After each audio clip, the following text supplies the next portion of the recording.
Sledujete seriál SF Leaders, Solution Focused Leaders, a teda lídri zameraní na riešenie, ktorý je súčasťou projektu Koučovacia kultúra. V jednotlivých častiach vám prinesieme praktické inšpirácie, ako Solution Focus prístup využívať v práci lídra a budete si ich môcť aj vyskúšať.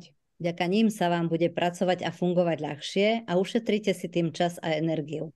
Preto si myslíme, že by mohol byť pre vás takým uľahčovákom a šetričom. Jeho obsah tvoria krátke a praktické videá, v ktorých nájdete tipy a triky, čo ako lídri či firmy robiť, ako a prečo to robiť. Seriálom vás sprevádzajú profesionálne koučky Viera Tatajová, Martina Galovičová a Klára Giertlová, ktoré pracujú s lídrami a zároveň majú sami niekoľkoročné líderské skúsenosti.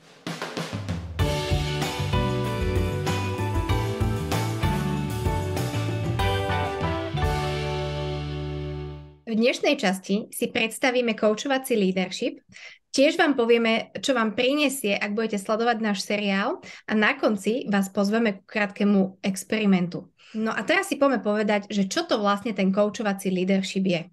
Koučovací leadership je jeden z viacerých leadership štýlov a je špecifický vysokou dôverou lídra v ľudí, ich potenciál, schopnosti a skúsenosti, ktoré sú potrebné k riešeniu každodenných situácií, aj tých náročnejších či nových. OK, dámy, toto je taký popis toho, že čo to ten koučovací leadership je. Ale predstavme si situáciu, že máme pred sebou lídra a ako my spoznáme na ňom, že je za prvé solution focus a zároveň používa koučovací leadership. O lídrovi vieme povedať, že využíva koučovací leadership vtedy, napríklad ak rieši nejaké pracovné situácie alebo úlohy a berie ich ako príležitosti pre rozvoj ľudí, pre rozvoj seba a pre rozvoj druhých ľudí. Alebo napríklad aj vtedy, ak podporuje ľudí, aby zo seba dostali to najlepšie. O koučovacom leadershipe hovoríme aj vtedy, keď líder vníma nedokonalosti ľudí zo svojho tímu, ale spoluprácu s nimi stavia na tom, čo už vedia, v čom sú silní a čo dokážu. Koučujúci líder nehovorí druhým, čo majú robiť. Namiesto toho sprevádza človeka, aby on sám spravil správne rozhodnutie. Vníma chyby a nedostatky ako súčasť rastu a rozvoja ľudí a povzbudzuje ich skúšať a tvoriť aj za cenu, že sa všetko nevydarí podľa očakávaní. A ak vás zaujímajú aj ostatné štýly leadershipu, pridávame na screen 6 štýlov podľa psychológa Daniela Golemana. A nech sa zaradíte kdekoľvek, je to úplne v poriadku, pretože všetky majú svoje opodstatnenie.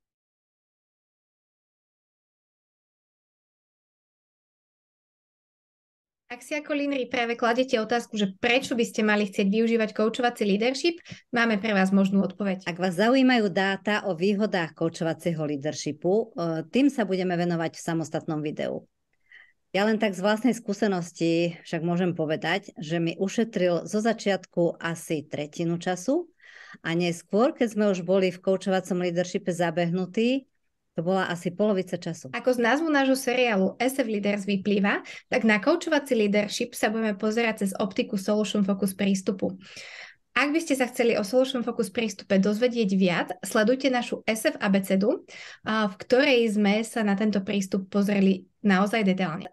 A teraz na rýchlu ilustráciu toho, čo to Solution Focus prístup je, tak je to prístup, v ktorom sa miesto skúmania a zaoberania sa ťažkosťami zameriavame na budovanie riešení. Čo rozumieť pod ťažkosťami? Sú to problémy a ich príčiny, nedostatky a prekážky. A my v Solution Focus prístupe sa zaoberáme skôr víziami, doterajšími úspechmi, možnosťami a všetkým, čo nám pomáha pri budovaní riešení. A pre rýchlu a verím, že aj zrozumiteľnú ilustráciu vám priložíme obrázok. Sledovaním nášho seriálu získate praktické inšpirácie do vášho každodenného lídrovania. Napríklad zistíte, ako viete využiť koučovací prístup pri delegovaní, pri rozhovoroch s ľuďmi tak, aby viedli k želanému výsledku, pri hodnotiacich rozhovoroch, pri riešení konfliktov, alebo aj pri podpore k samostatnosti a angažovanosti a mnohom ďalšom.